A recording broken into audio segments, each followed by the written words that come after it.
用微光照亮夜晚，用温暖温润心灵。亲爱的朋友们，欢迎来到微光夜读。我是小杰的闺蜜秋秋，我是律师王一鸣。收听故事时别忘记点赞订阅支持我们哦，这是我们更新的最大动力。接下来跟随我们一起进入本期故事吧。我叫程小杰，半小时前我向领导请了1周假，请假理由是住院保胎。而后快速收拾了几件衣服来到医院，要求医院全面检查胎儿的生长情况，并在一个2人病房住下。我出来的时候，禽兽正坐在沙发上刷手机，里面的笑声不断传出，他痴痴地跟着笑，连头也没抬。1周假足够让我离完婚并搬家，因为2小时前禽兽一个耳光把我打倒在地上，小肚子隐隐有点疼痛。起因是一次闲聊，我们俩追一部电视剧，其中有一个片段，男主告诉女主，如果娶回的老婆不照顾公婆尽孝心，担不起方方面面，那这个婚就没必要结。男人娶老婆回家是为了孝顺他爸妈。禽兽看得满心愉悦，看我叹气收回目光，伸手拉我让我继续看。不仅如此，他还边看边絮叨，什么带孩子、照顾父母、家务全包，辅导孩子作业，还要做好厨师和教师的工作，父母生病起到看护照顾等就是女人的工作，并且娘家负担还不能太重，免得伸手成了累赘，女方还要赚钱，不能做伸手党。我气愤不过，很认真地问他，你是真这么想的，还是在解释男主的台词？他还我一个认真的回答，这还用说吗？要不我结婚干嘛？我剥橘子的动作僵住，难以相信这是我恋爱4年结婚2年的爱人。或许禽兽是感觉镇住了我，他越说越来劲，最后把话题扯在了上周末，抱怨我让他妈做饭伺候，连碗都不洗。提别的事可以，这件事我不干了。你妈为什么过来？不是因为我怀孕后反应大，天天吐，吃不下东西吗？我吐的床都下不来，怎么洗碗？不知道为什么，我怀孕后反应比别人要大，从没发现2道杠就开始呕吐，到现在3个月了，每天昏昏沉沉，总感觉没睡醒，吃一点东西都要吐半天。近100天的折腾让禽兽慢慢露出了原形，从一开始的欣喜、不耐烦，到敷衍，再到厌恶。于他来看，仿佛我怀孕就是给他添堵的。6年的感情竟然在1个月内磨得消失殆尽。我不怪他，只怪自己眼瞎。公婆听到他的抱怨后，忙不迭地从老家过来，美其名曰照顾我，做了2顿饭，我依然没胃口，只是喝了点粥离开座位。饭后，他们一家人剔着牙聊天，过程中婆婆不断望向在卫生间与卧室来回穿梭的我，偶尔跑上前帮我捶几下背，而后叹着气离开，唠叨着什么以后享不了儿媳的福。我没说话，瞄了一眼禽兽，他正黑着脸向我瞅来。我明白他什么意思，但我做不了。紧接着，婆婆洗碗时惊天动地，还不小心打碎了一个盘子。禽兽立刻愤然将抱枕摔到地上，梗着脖子对我吼，你就是吐一下，又不是要咽气，洗下碗能死吗？那你妈洗几个碗能累死吗？我很生气，可是话出口的时候还是照顾她的情绪，最后2个字说得极轻。说罢，我想伸就要回卧室，可就在我刚站起时，他突然一个巴掌甩过来，我猝不及防地倒在地上，2眼瞬间冒出金星。下意识的，我护住了肚子里的孩子。他冷眼扫过，一下坐在沙发上，关掉了电视，开始刷手机。不知道是对他寒心还是担心孩子，感觉肚子不适，随即爬起请了假，来到医院。女人嫁人就是为了做全能机器人吗？为什么清灭亡这么久了，还不允许女人的膝盖离地？如果男人对父母的孝心非要通过娶妻体现，那么结婚之前，男人是什么？孝心又在哪？为什么女人像是一个动物般，婚后要被驯服？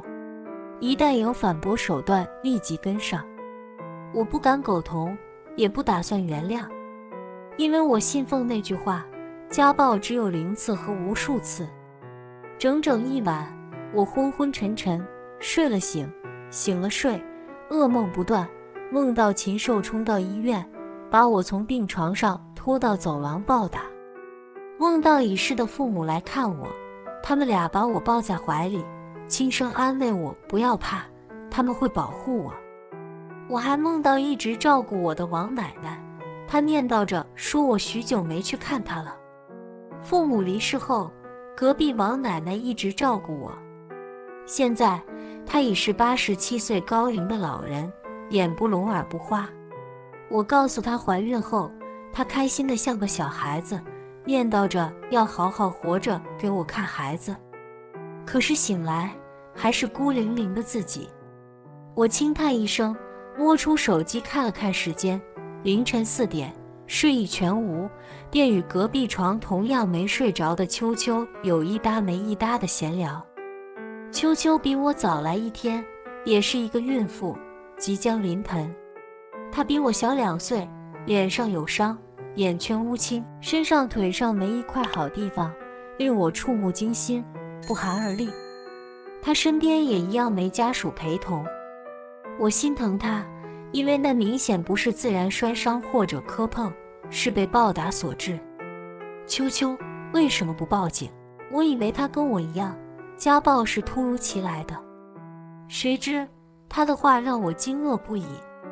秋秋侧躺在床上，一只手按着淤青的手臂，苦涩一笑，用生涩的普通话道：姐，都是2口子，报啥警啊？多丢人！他就是这回喝多了，没轻没重，等他酒醒了就好了。我被惊得冻在原地，半天没说出一句话。家暴者为什么敢毫无忌惮一而再再而三的施暴？有一部分原因是女方的纵容。我在他身上体验到了这句话，且从他话里的听出，他对家暴的态度是习以为常，根本不足为道。这一结论使我到嘴边的反抗和自我保护也无法说出来。酒醒了就好了，可身心的痛呢？我不再说话，兀自打开手机。整整一晚，禽兽一个信息都没发，更不要说电话了。一阵失落袭来，想到他冷漠的眼神，秋秋习以为常的态度，恨自己，恨他，更恨施暴的男人。啪的一声，我狠狠给了自己了一巴掌。事到如今，为什么还在对他抱有期待？我的举动吸引了秋秋，他拖着沉重的身子，吃力地起身下来，扶着床沿挪到我旁边，一把抓住了我的手。姐，你有啥跟自己过不去嘞？男人打咱，咱自己要是还打，日子还有法过没？话毕，我愣了，他的眼圈红了。他没有麻木，至少还是懂得自己找安慰的。随即，我的眼泪也像断了线的珠子一样流下来。我从没告诉秋秋自己挨了打，可他却告诉我昨晚就看到了。他说我的肤色白，脸上的手印很大很红。想着我刚被打，就没多问我。他不打咱的时候，咱得学会笑，要不这一辈子长着呢，光哭咋能撑下去啊？秋秋拿过纸巾，抬着满是伤痕的手臂，一边给我擦眼泪，一边说着她的故事。秋秋说，她和老公初中恋爱，初中毕业，她考上了最好的高中，但父母以家里钱不够为由，强行让她退学，把钱给了弟弟。理由是女孩子迟早要嫁人，学那么多没用，会洗衣做饭照顾人生娃就行了。我的眼泪被他的妥协逼退，气愤道：你为什么同意？哎呀，姐姐，你想想，不同意就得挨打，把我卖给40、50岁的老男人换彩礼，到时我不更难受？他笑着反过来安慰我，甚至感谢父母，因为他们许诺，只要他出门打工赚钱给弟弟买婚房，就同意他和男友结婚。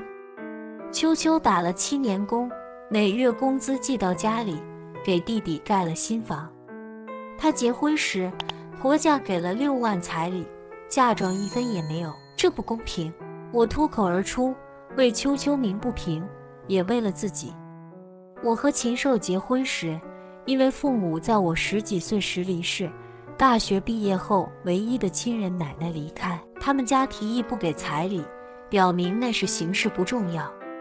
禽兽还画了一个大饼，以便于给我做思想工作，说他虽然是农村的，但现在是销售，过2年升职加薪，工资卡都给我。他又是家里唯一的男孩子，以后都是我们的，要彩礼没用。见我还是死咬不松口，又说我，你在公司做策划工资也不低，要钱干啥呀？我强硬地告诉他们，没彩礼绝不结婚。如此，禽兽才不情不愿地给了我3万走形式，用他的话说，反正给多少都要带回来。但那不一样，我以为他说话算话，婚后会把工资交给我，却没想到连家庭里一切开支都是我负担。他的工资卡给了他妈，几经周旋才要回，依然握在他自己手中。彼时我对他的期望值已经直线下降，加之这次一巴掌，彻底将我打醒。父母不在，不是我作践自己的借口。我跟秋秋讲，女生要有自己的目标，不要为别人活，要为了自己。现在是新时代，女人没必要再裹着小脚，小心翼翼地走路。姐，话是这么说，可是有几个人能做到啊？你比我们学历高，不一样，要挨打，要为他们生孩子。秋秋神色为之落寞，手中捻着起球的 T 恤，无奈的呢喃。可我决定离婚了。我一字一句道，说着立即为禽兽发去信息。秋秋猛地抬头，嘴巴张得大大的，好半天向我提出了灵魂拷问。姐，因为一个巴掌就离婚，离完婚呢？怎么确定下一个男人不会抡拳头？我不确定，但我相信一定有。良禽择木而栖，只要自己足够优秀，一定不会差。我笃定地向他说道。秋秋沉默了，还要问我什么时，一对皮肤黝黑约50、60岁的男女走进来，两人均黑着脸，翻着白眼看秋秋，且对他胳膊腿脸上的伤看也不看。我想他们一定是秋秋的公婆。然而我错了。中年女人一下坐在秋秋的床上，扬着尖细的声调质问他：你咋回事？好好的又打你，你又做错啥了？俺真没做错啥，他喝多了，半夜回来拉住俺就打。俺那时正睡着呢，能做错啥？秋秋不敢正眼看对面的女人，急切地望着女人的脚上的鞋子解释：老爷儿去外喝酒，回来连个水都不倒，不打你打谁呀？净给咱家丢人，叫村里咋看俺俩？养出这么个没眼色、不会照顾男人的闺女。与此同时，男子也按捺不住地耿直脖子吼道。两人你一句我一句，直骂得秋秋不断落泪，再也不说话。眼看秋秋不说话，男人气急了，一个巴掌甩到他脸上。秋秋只是木然地侧了侧脑袋，抬手抹着泪。他像一只无助的小猫，瘦削的身体缩着，微微颤抖，连哭都不敢出声。我实在气不过，捞起床头的水杯砸在男人的心前。你再打他一下试试，我现在报警。秋秋停止了抽泣，愕然地回头看着我。我的声音很高，高到将走廊里的医护和陪护家属吸引过来，纷纷探着脑袋向里瞧。男子呆了几秒，瞪着满是红血丝的眼球，伸手指着我嚷道：他妈的，老子教训自己闺女，碍你啥事儿？你是不是没爹没娘欠管教？说着，他撸起袖子冲我奔来。我冷哼一声，指着上面的监控道：今天你只要敢再出一次手，我绝对会把你送进牢房。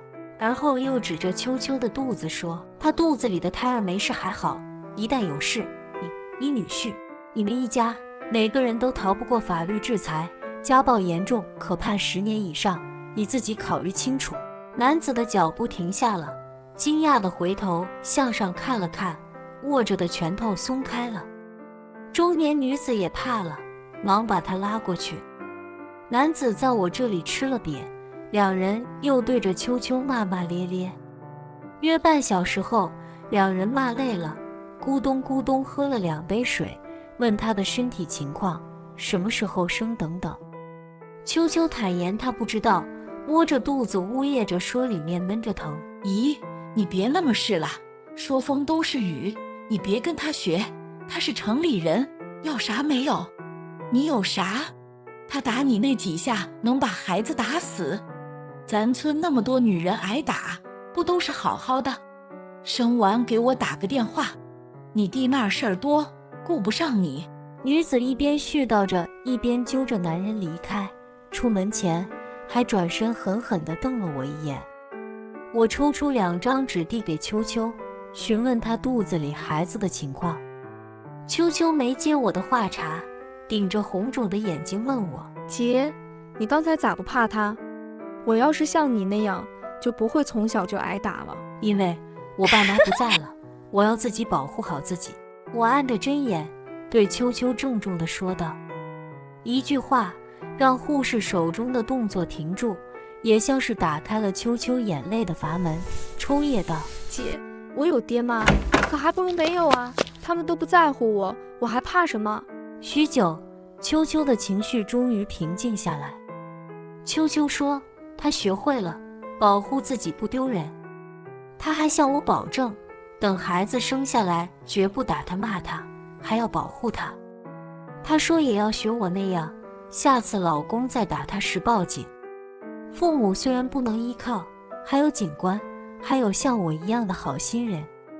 秋秋说这句话时，她眼里星光熠熠，像是迷失方向的小舟，在茫茫大海中看到了灯塔。姐，那人是找你的吧？秋秋的笑声突然止住，指着门口向我结巴道。我顺着她的手望去，只一眼，全身血液为之上涌。是禽兽。她定定地站在门口，2手插在口袋里，阴鸷的视线扫在我脸上。她的表情是不屑，是不耐烦，更多的是鄙夷。触到我的目光后，缓缓向我走来，眉间拧在一起，用一副理直气壮的语气向我质问：我做错了什么？你要跟我离婚？秋秋见状，忙拿着报告单向外走。姐，我去问问医生。与禽兽擦肩而过时，我明显看到秋秋的身体下意识地抖了一下。禽兽彻底变了，他再也不是以前那个看我眼里有光，嘴角带笑的男生。那个半夜为我买卫生巾的男人已经成了过去。我现在后悔没在我们第一次讨论家暴时与他分手。那还是我大2时，我们俩做完兼职回校路上，无意刷到家暴的视频。你说这个男的是不是很过分？我举着手机为女主鸣不平。就因为公婆到来，女主下班晚了一会儿，被老公拽着头发暴打。很过分吗？我感觉也没有吧，女人娶回来就是孝敬公婆的，这可是大事，她错了挨打没什么问题。未料禽兽一脸理所当然，且看他的表情，并不是在开玩笑。我心里咯噔一下，忙向他问道：如果我是女主，你也会这么对我吗？他似乎察觉到我的情绪，忙揽过我的肩膀，连声说不会。他不是不会，是因为那个如果没发生。这一次不就是如果发生后的算账了？现在的他跟秋秋的父亲没什么区别。男人不会有错，如果有错，一定是女人逼迫所致。这是他们的共识。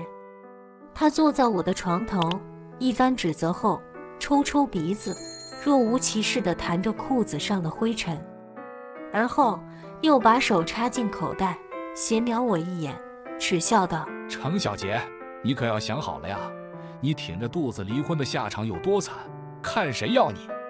反正我没事，我还能娶一个，我才25岁。我盯着他的侧脸，曾经我还取笑他的名字是禽兽，原来他真的是禽兽。既然如此，跟禽兽也不能说什么，跌了自己的身价。我翻身下床，从病床头的柜子里拿出包，掏出笔和本，快速拟了一张离婚协议。我们俩结婚前共同买了一套房，首付一直靠我，名字也是我的，房子归我，其他我什么也不要。协议很简单，我写完递到他手里，面无表情道：等我出院就去办。禽兽只看了2眼，愤愤地撕碎，把纸摔到我脸上。我正要回他耳光时，却没想到他忽然大吼一声扑向我，对我拳打脚踢。程小姐，老子是不是给你脸了？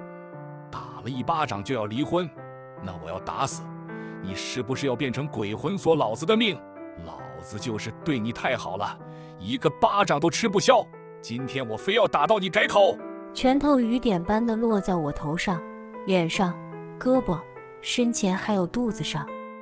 我反抗无力，不哭不喊，两手只顾死死护住小肚子。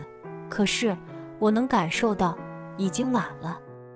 重重的一脚过后，我的手腕传来咔吧一声，小腹内的阵阵绞痛袭向全身，疼痛让我的身体缩成一团，眼前看到几双脚步匆匆赶来，耳边还有嘈杂的叫喊声。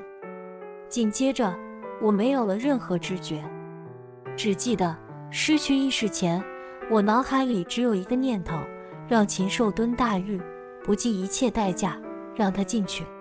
再度醒来已是几个小时后，我撑开眼皮，入目的是白炽灯，旁边很安静。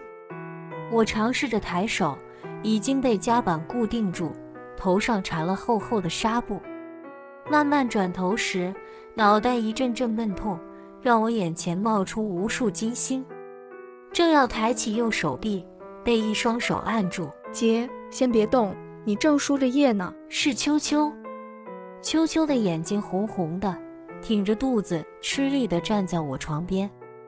我用尽全身力气撑起身子，向四周望去，病房里只有我们2个。我松了一口气，抚向隐隐作痛的小腹。姐，跟你说2件事，你不会怪我吧？正在这时，秋秋一把抓住我的手，满脸担忧地向我确认。她眼泪落下的瞬间，我就明白了。我能感受到肚子里空了，孩子不见了。王奶奶曾告诉过我，孩子来的时候会提前打个招呼。记得我还没检测是否怀孕时，梦到一只鸟落在我的手心，对我欢快地叫着。第2天就有了2道杠。他来的时候跟我说，走的时候却是悄悄的。我鼻子一酸，感恩这个孩子，为了让我一身轻松，他选择了离开。秋秋，他知道我现在不适合做妈妈，才离开的。没事儿。姐，你当时大出血，医生让签字，你老公不签，他说爱死就死，是我签的。医生说再晚1秒命就没了。姐，不要伤心，他还会来的。姐，还有，医生打了报警电话，警方把你老公抓走了。秋秋的眼圈再度变红，清泪落下，不再提孩子。他握着我的手，抚着我红肿带着血迹的手指，厚厚的夹板痴痴地盯在上面，嘴一撇，哽咽着说他去年就被打成了这个样子。我苦涩笑道，没什么，确实没什么，这是好事，为民除害。不过我想要的不仅仅是他被抓起来，我想要他永远都蹲在里面，不得出来。好在右手还能动。昏昏沉沉又睡了2个小时，醒来我摸出手机，想给王一民打去电话。王一民是王奶奶的孙子，也是一名律师，在业界颇有名气。大学前，我常常看到他来看王奶奶，每次都大包小包，待1天后再匆匆离开。我结婚时，他和王奶奶一起以娘家人的身份前来，比我大7岁的他再三叮嘱禽兽。我家小杰虽然父母不在，但我们就是他的娘家人，他有不对的，你跟我们说，如果你敢欺负他，我一定不会罢休。那一句话让我在婚礼上泪如雨下。平时为了怕王奶奶操心，我去看她时从来报喜不报忧，但这次不一样了。孰料我刚要拨过去，一个电话打进来，正是王一民。一民哥哥，我接起，本想装作没事一样，可是开口却变成了委屈，4个字后再也说不出话，只顾一味地哭。电话那端，他没有着急地问我发生了什么，静静地听，时不时安慰我一句：小杰，不怕，想哭就哭。手机发热时，我终于止住哭泣，才知道他在我办公室楼下，问我在哪一层。我诧异他突然找我，又感谢他在我最无助的时候来到。一鸣哥哥，我在医院，我抽泣着说道。很快，王一鸣来到了，进门看到我脸上的伤，眉间打成2结。他没直接问，把手中的饭盒递给我，是王奶奶煮好的饺子，共有3层，每一层还有一个小小的纸条。第1层画着一颗白菜，第2层是弯弯的虾，第3层是一个茴香。他老人家不会写字，以画代替。上大学后，他就让王一民为我送过很多次饺子，这次也一样。王一民说是王奶奶让他来的，起因是王奶奶昨晚睡觉前发现不知怎么回事，我为她买的观音菩萨刻坏了一点，当即给她打电话让她来看我，说我一定出了事。都怪我，今天临时有点事儿来得晚了，就发生了这么大的事。王一民自责道，向我要了病历，看到了医生检查的伤势情况，以及被打流产的检查报告，一一拍下放进包内。我理解他，工作忙，嫂子还怀了孕，不晚，刚刚好。王一民离开时，秋秋叫住他，给他要了一张名片。我给秋秋竖起大拇指，我希望他在遇到威胁的时候用上，也希望他永远不要用上。因为我暂时不能吃饺子，便把饺子全给了秋秋。秋秋吃得很香，也很满足。他说，21年来第一次吃的饺子不是自己包的。但吃着吃着，他突然停下，筷子停住了，嘴巴也停止了咀嚼，眼睛直勾勾地盯着最底层的盒子。怎么了？我感觉不太对，慌忙问道。姐，你看，这里有一个小纸条。秋秋说着，放下筷子，从盒子里拿出一个叠得方方正正的小方块递给我。纸被包子的哈气熏染，变得软软的湿湿的，一点一点慢慢地打开，水汽晕染了蓝色的线条，变得模糊，可还是能清楚地看到上面的内容。2扇打开的大门，大门前面是4面8方的路，条条路都通向大门。门前是一个小女孩，正向大门里面走。我知道这是王奶奶要跟我说的话，她的意思是，无论我在哪，无论遇到什么事，都要明白家里的大门永远为我敞开，让我回家。我捧着那张纸条看了又看，眼睛模糊到世界混成一片，慢慢变成王奶奶的笑脸。姐，你没事吧？秋秋谨慎地走上前问道。我轻轻摇摇头，没事儿，什么事也没有。突然，秋秋一声尖叫，额头上瞬间渗出豆大的汗珠，手抚着肚子，大口大口喘气，慢慢地滑到了地上，叫痛不已。秋秋要生了。我伸手按下铃，叫来护士医生。一众人七手八脚抬着秋秋向外走，到门口时，秋秋一把抓住门框，急促地对我喊道：姐，如果我有什么事，你帮我签字好吗？如果我和孩子只能活一个，就选孩子。最后4个字，她咬音极重。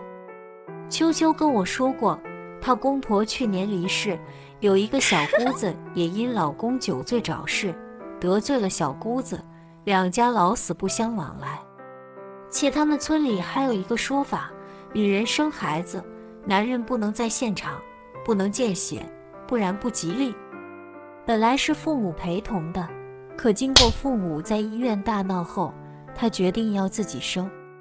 上苍垂怜，2个小时后，秋秋出了产房，顺产，母女平安。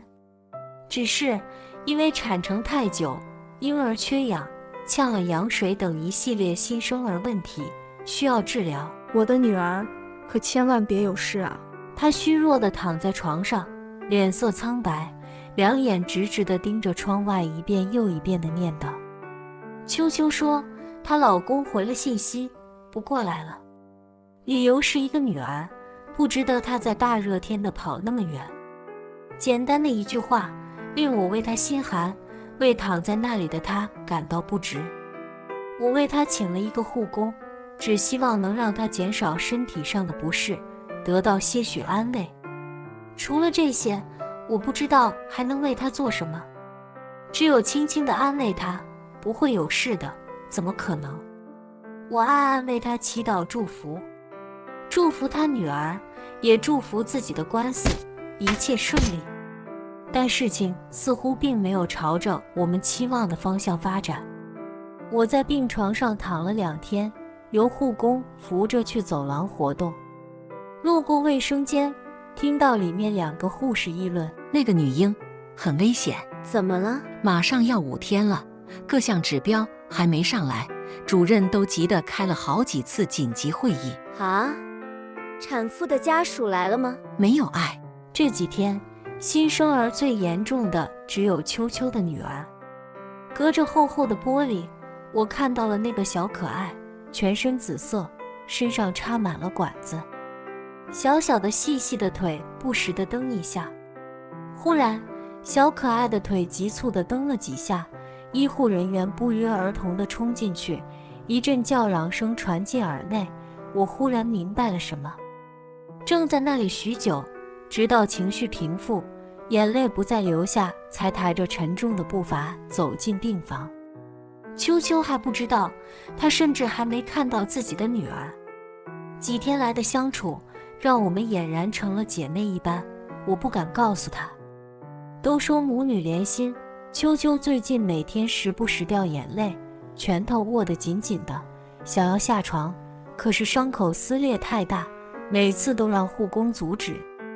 我能感受到她的无力、无助，甚至眸中偶尔闪过的绝望，以及女儿能不能在身边的悲观。姐，你看到了我女儿是不是？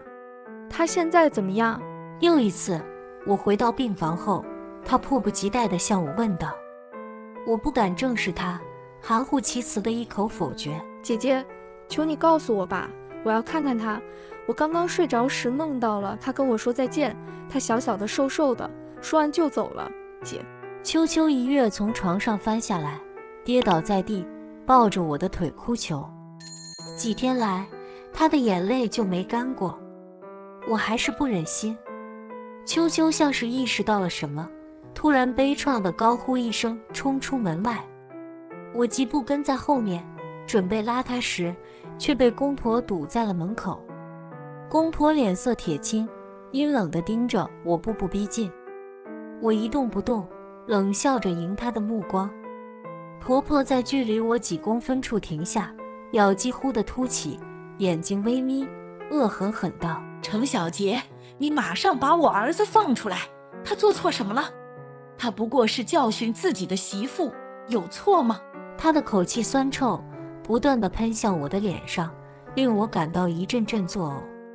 不由得，我退后一步，指着自己身上的伤反问：我不过是教训不通人性的禽兽，连自己孩子都要杀死的人渣，如果你敢在这里撒野，我会对你不客气。说话间，余光瞥到护工正为王一民发去信息，这是上次王一民交代的，考虑到公婆向来不是省油的灯，怕我有什么闪失，为我申请了保护令，并叮嘱护工一旦有什么事直接给他发信息。不客气，你想怎么个不客气法？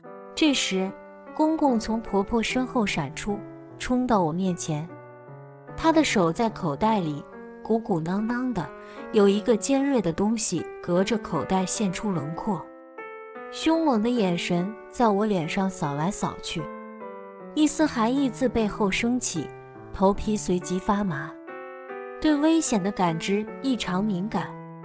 我知道他一定带着凶器，不然不会叫嚣着他没了儿子，也不会让我好好活着。与此同时，婆婆忽然一把抓起护工，像拎小鸡一样拖出去，砰的一声甩上门。两人常年在村里活动，身子骨很结实。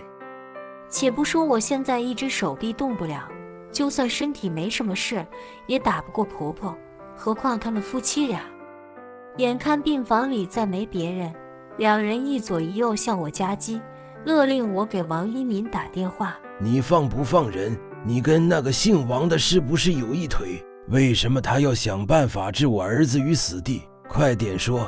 公公陡然提高声调，我有意地向墙角躲去，他们趁势钳住我，只因为限制我的自由，迫使我就范，却没想到这里被3个摄像头拍得清清楚楚，各个角度、各种小动作都被拍上。我愤然摔掉了婆婆递来的手机，心里揣测着王一民的人快来时，猛然间脖上被冰凉的刀抵住，很快刀刺破了皮肤。我紧紧闭上眼睛，不动声色地调整着自己的呼吸，感受到血液不断流出时，用尽全身力气抬起膝盖，重重地袭向公公。刀子当地掉在地上，公公疼得滚在地上。婆婆没有了刚刚的嚣张气焰，一边对我骂骂咧咧，一边拖着哭腔大喊医生。门被推开了，不是医生，是2个警官。婆婆恶人先告状，指着地上的刀子说我行凶。后面的护工声调颤抖地跟警官说道：你们再晚一步，他们就杀人了。警官带走了2人，我后怕的双腿发软，跌坐在地上，大脑一片空白，甚至感受不到自己的存在，只知道护士正帮我包扎伤口，说着什么。耳边的声音停止，护士离开，我还在一片混沌中恍惚。我眼前是秋秋的病床，床单上斑斑血迹映入眼帘，秋秋呢？我一个激冷回过神，向护工投去询问的眼神。护工低下头，伸手拿过我的杯子，声称去倒水。从他的脸上，我看到了一丝不祥。我发疯一般冲出门，冲着婴儿保温箱奔去。可是还没走到，就看到了医护人员和秋秋站在门口。秋秋抱着那个小小的婴儿，婴儿裹着粉红色的包被，一脸笃定地听着医生说什么。他的脸上没有泪痕，眸中无泪，只有满脸的笃定，以及时不时的点头。我一步一步地靠近他们，我能理解他现在心里有多难受，有多压抑，有多无助。医生郑重地对着脸色煞白的秋秋确认道：你确定要把孩子抱回去吗？秋秋紧了紧怀里的婴儿，贴在他的小脸上，看着孩子的小脸勾起唇色，平静地说道：我怀胎10月，他陪了我10个月，来到这个世界上才5天。我得让他知道家在哪儿，不然他托梦的时候找不到我，该有多着急呀！秋秋说得很慢很柔，说完还为女儿掖了掖被子，向医生道别后，抱着女儿一步一步坚定地向前走。医护人员像定在原地一样，纷纷向他行注目礼。一个戴眼镜的护士哽咽着喃喃道：我在包被里放了500元，希望那个傻女人能看到。主治医生摘下眼镜，年过半百的他呜咽着说：他孩子出生时就已经气息微弱，我早跟他说过，暴打会导致婴儿受伤的呀。心中一阵绞痛袭来，我忙追上去，我想跟他说什么，却又不知道说什么。姐，谢谢你，我知道你想说啥，我懂。我和女儿都收到了，你放心吧，我会好好的。他笑着安慰我，伸出手拍了拍我的肩膀，又轻轻抚摸了一下我脖子上的纱布，抱着孩子向前走了2步，忽然又顿住，回头间2行清泪流下，笑出2排整齐的牙齿，一字一字道：姐，别放过他们，你也是，我也是。秋秋出院了，带着未痊愈的身子和没能看一眼这个世界的孩子。我火速联系了王一民，求他找人送秋秋回去。我怕秋秋再遭遇不测，因为我流产时，秋秋问我有没有把孩子带上。我摇头，我不敢，怕自己控制不住自己。秋秋说，他们村里有规定，死婴不能带回，会给家里带来霉运。村里有一个女孩把未足月夭折的孩子带回家，就被丈夫毒打致死。我想有人在旁边照应着，或许她老公、父母会好一点吧。她走后，我也快速办了出院手续。我把家里属于禽兽的东西全部扔了出去，打包好自己的物品后，卖掉了房子。这是我唯一的明智，因为当时商量谁还贷款，禽兽明确表示他不还。我一怒之下写了自己的名字，没想到省了好多事。我回去看了王奶奶，将那个磕坏的菩萨像和王奶奶一起送进了寺庙。丫头，回复的不错，奶奶说话可灵呢。这个关过去，你的好日子要来喽。佛像前，奶奶虔诚地为我祈祷。是的，否极泰来。于我是，于秋秋也是。2周后，王一民带来了秋秋。眼前的秋秋，脸上的伤痕好了，他的眼神黝黑明亮。姐，我离婚了，是王律师帮的忙。还有一个好消息，父母跟我断绝了亲子关系，说见我一次打一次。秋秋说这番话的时候是笑着的，笑得很灿烂。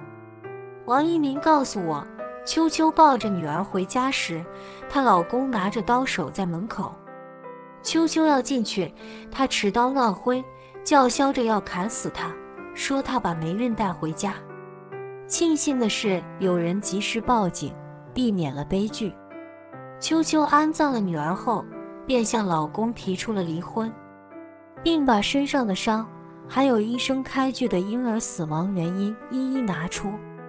证据面前，她老公很快认罪，同意了离婚，同时也被诉讼至法院。姐，我没地方可去了。她拉着我的手，塞给我一笔钱，那是她离婚得来的全部财产，一共26000多元。我们俩在哪儿就是我们的家。我上前与她拥抱在一起。秋秋和我自己的遭遇，我让明白，女人想要向家暴说不，必须要自己主动出击保护自己。想到自己的工作，我感觉是时候变化一下了。我辞了职，回到了与秋秋一起的出租房。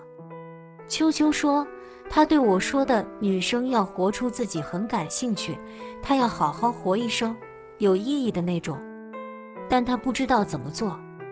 是的，女人要为自己活一生，只有知道如何爱自己，才知道如何爱别人。姐，我们重新开始吧。她神采飞扬地向我问道。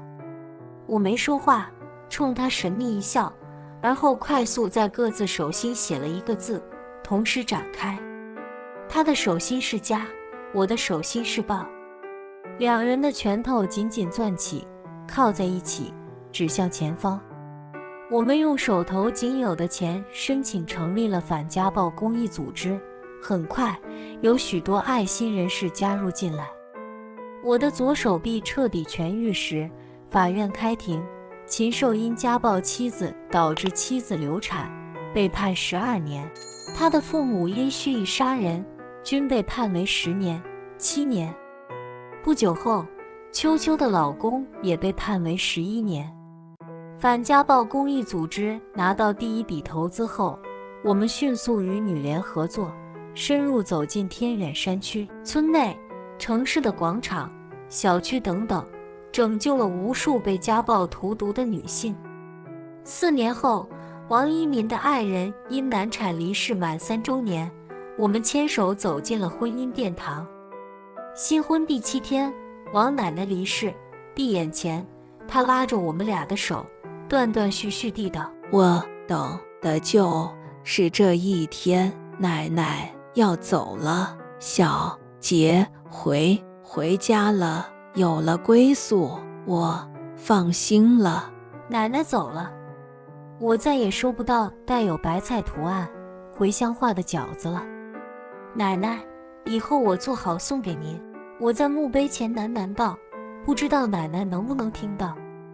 王一鸣紧紧握住我的手，给了我一个笃定的眼神。几度冬去春来，秋秋也有了好消息。反家暴组织成立后，秋秋恶补自己的不足，每天学习，通过自考，他已经拿到中国人民大学本科证，又拿到了硕士毕业证。毕业那天，也是他和爱人的婚礼，对方是一个企业老总，也是王一民的朋友。我的爱人，前半生没人疼没人爱，我的前半年颠沛流离，以后我们风雨同舟，不离不弃。你若不离不弃，我必生死相依。酒店的礼堂内，两人深情相拥。